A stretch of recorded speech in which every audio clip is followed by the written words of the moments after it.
Hello and welcome to Sport and Society revision screencast. So the focus of today's screencast is going to be looking at the influence of public schools in post-1850 Britain. Now, we've had a look at the social and cultural factors that kind of influence sports and pastimes in post-1850 Britain. We saw the impact of the kind of Industrial Revolution and how that then impacted the social and cultural factors' effect on sports and pastimes. So we had a look at that, okay, and at the same time, almost simultaneously, there was a kind of a movement going on within inside the 19th century English public schools. So the key objectives, and obviously any specification objective could directly link to a question, are as follows. We need to know how the public schools in particular, their influence on the promotion and organisation of sports. So we need to make sure that we understand this is one separate objective. The next thing we have to know is what ethics and what influence do the public schools have on the ethics that sports and games promoted in this post-1850 era.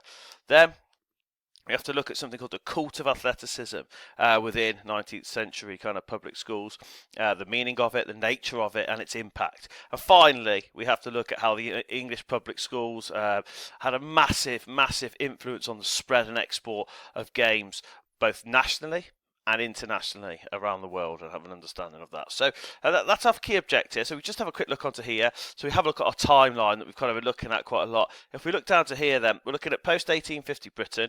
And we've talked about the kind of characteristics that we have here. We had our Clegget, so we know things in this time. So we knew that we kind of income started to increase for the lower class because they had employment in factories, for example. Time, so they started to get a little bit more time in the kind of the latter part of the century. So time, and we're talking particularly here, we're looking at kind of Saturday half days, if you remember.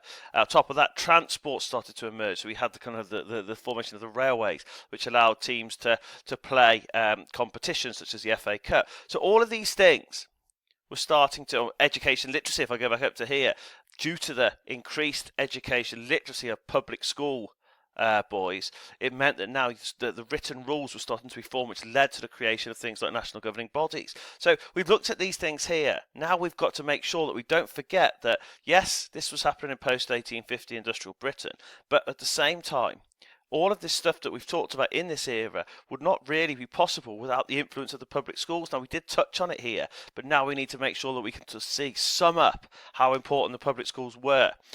So if we start off, going on from here, we'll look at our first objective then, which was the promotion, how the influence of the public schools on the promotion and organisation of sports and games. Now, what I need you to do is, when you see this bit here, the first thing I would think when we talk about how the public schools promote and organise games, we need to ask ourselves three key questions. We need to ask ourselves, what did the 19th century English public schools have that were different? Okay, what was it at those places that was different to, say, anywhere else at this point? On top of that, who did they have with regard to who would promote the sport? Okay, and then finally, we need to know how. How did English public schools organise games to make them competitive, and then which would then lead to kind of the competitions as we know today. So if we have a look then, as a first point of view, let's go and have a look at this first objective then.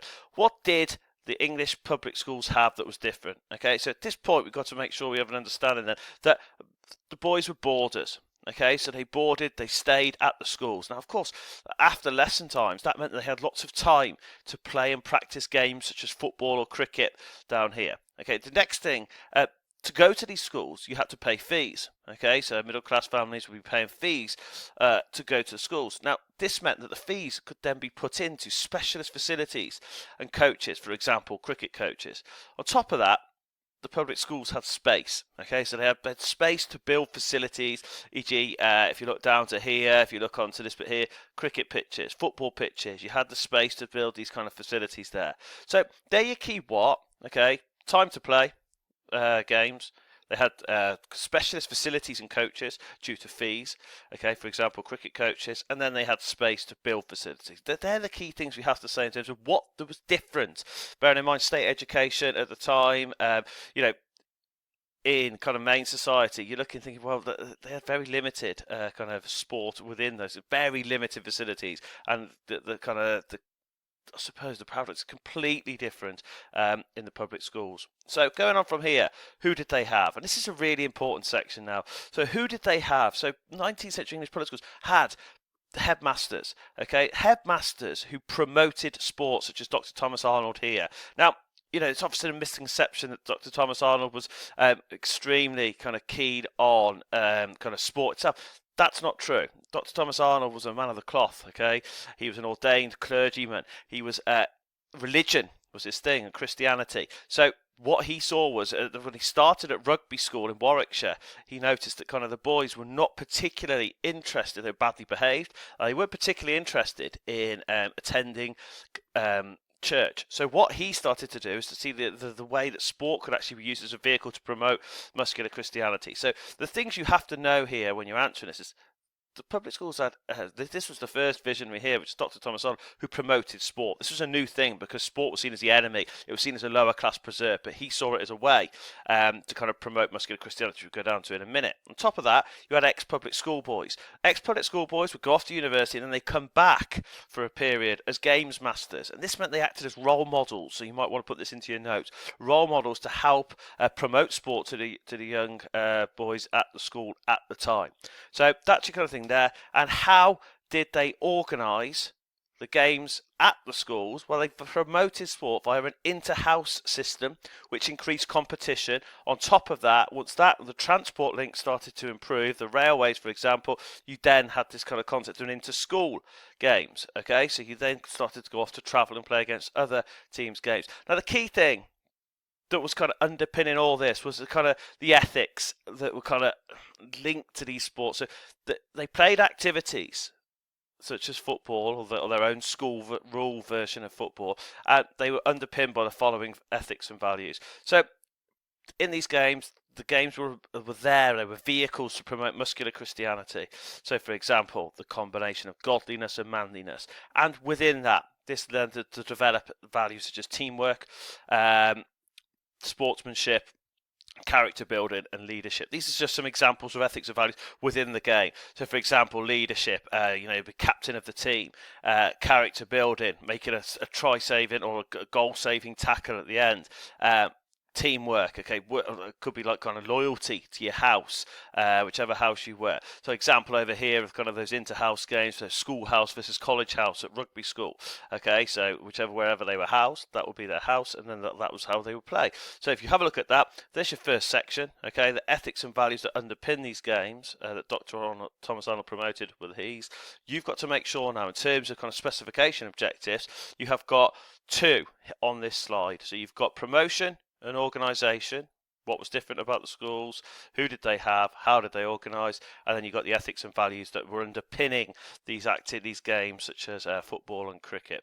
Okay, so if we go on then, what I'll do now is a kind of a revision focus. If you have a look at the next section, if I put this up on the screen now, you might want to pause when I've done the next bit. So you look at these key triggers. If you paused it now, how many of those could you remember? Okay, so I'll give you an opportunity to pause it, see if you can remember what they are.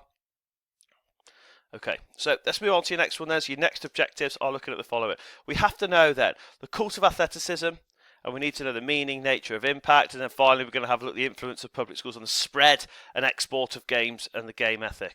So what we're looking then, first one, if we start off, the meaning of cult of athleticism. Okay, so firstly, this key thing, the cult will turn into a craze. Okay, it's when you're crazed about something. So there's a craze for sports and particularly team games. So that's what it's saying. The cult of athleticism was a period in public school life where team games and sports were considered everything. Okay, they were the big kind of focal point on kind of trying to get kind of families and students to their schools. Good sports reputation meant students would go there. So at top of that, what was the nature? So if we do it one by one, cult equals a craze for team games. But then we need to know that what athleticism means. So the nature of this concept of the cult of athleticism, that games were often compulsory on a daily basis. So this is the key thing here. So if you're looking for a translation, athleticism translates to this combination of physical endeavour and moral integrity. So whenever you're talking about the cult of athleticism, we must make sure we translate our two key terms. Cult, craze for team games. Athleticism, the compulsory daily basis, and they were played with physical endeavour, e.g. effort and moral integrity, played in the right way with the right spirit. Okay, so finally, this bit here. Now, this bit isn't so important because you're saying what's the impact of the cult of athleticism. So this cult, this craze for team games in public schools, this meant that kind of games and sports spread nationwide and worldwide. And how did that happen? Well, that happened in our next objective here. So we now have to look at, if you get a question asking you, explain the influence of the public schools and the spread and export of games and the game ethic. This is important. So what we're thinking now then is this period, and this is absolutely vital for everything you've done in post 1850 Britain, because this period now, following the cult of athleticism, the boys had to leave kind of schools, their schools. So for example, Rugby School in Warwickshire, Eton School, Malvern College, they would leave these schools. And when they left them, they had these kind of rules specific to their own public school. So what they had to do then is they went off to university to continue their education, but there was a problem because obviously people were coming from Eton, for example, had their own specific school game where it was based around a wall and a kicking game, whereas rugby in Warwickshire, they had their own handling game where it's similar to rugby as we know today. So when they went to university, they had to start to think about how they were going to codify and how they were going to unify or have one common rule book for different sports. So if I start you off there, let's have a quick look through. What have we got then? So we've got the boys took the games to universities, your first key bit there. Now, once they took the games to university, they then they came with a problem. So the problem was that the games had different rules, so a common rule book was needed. Now, from there, national governing bodies were established, and you know, this was done via this concept of a university melting pot, which meant that all the schools went in with different ideas, okay, to university, their own different rules, and then what they had to do is throw it into the melting pot. It's kind of symbolism there, and then following going into that melting pot, what went in came out as different kind of unified or separate rule books. For example, the FA in 1863 was the first established kind of main sport, and then RFU came in the 70s. So if we just make sure we've kind of got that. So the FA, that's how it started. Now, this meant, obviously, because the public school boys were the people at the universities that were establishing these, the boys became the NGB administrator. So they were administrating the FA, for example. On top of that, you had the next thing we have to look at that spread process. So games were spread to workers via careers such as industrialists and vicars. What does that mean? Well, what it means is that kind of once the boys had finished university, okay, that process, they then had jobs. So a lot of them were, as we've talked about in 1850 Britain or post 1850 industrial Britain, they became kind of factory owners. They were these middle class that they would own the factories and they would employ lower class. And what happened is the same, or they went off to be vicars in churches. So following this, it's really important process now is that this is where the lower class started to get an involvement in it. So the games were spread. So the factory owners would try to encourage people in the factories working to play this game of football. Okay, and then likewise, vicars at churches would start to get their parish to start to kind of get involved in these games of football. And this is a big change, really, because at this time, kind of pre-industrial Britain, mob games such as football were frowned upon because of the barbaric nature of them. But now, because of this kind of public school influence, now churches were quite keen to have church football teams or parish football teams. So this is kind of a way that they started to spread nationally. So you can start to see now the lower class were now involved in these games. Now, following this, there was a kind of movement towards kind of national competitions such as the FA Cup, and then finally that obviously you can see how it's nationally spread, linked to the railways, linked to time on a Saturday afternoon for the lower class to play.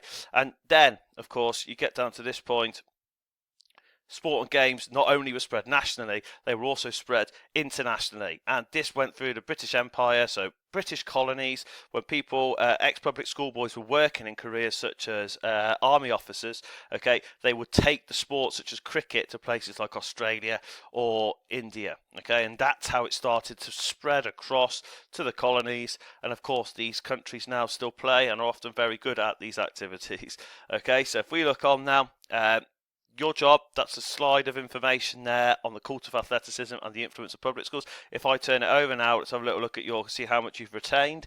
So if you go onto here, you might have a look. So looking at these key bits, any of those you can do, meaning there was a what for sports and particularly team games, nature, what are those two things that could kind of help you define athleticism, and then the key thing here. Influence of public schools and spread and export of games and the game ethic. Where did the boys go? What was the problem? Okay, and then how did the public schools how did it export both nationally and internationally? Can you go through the processes that happen? Okay, thank you.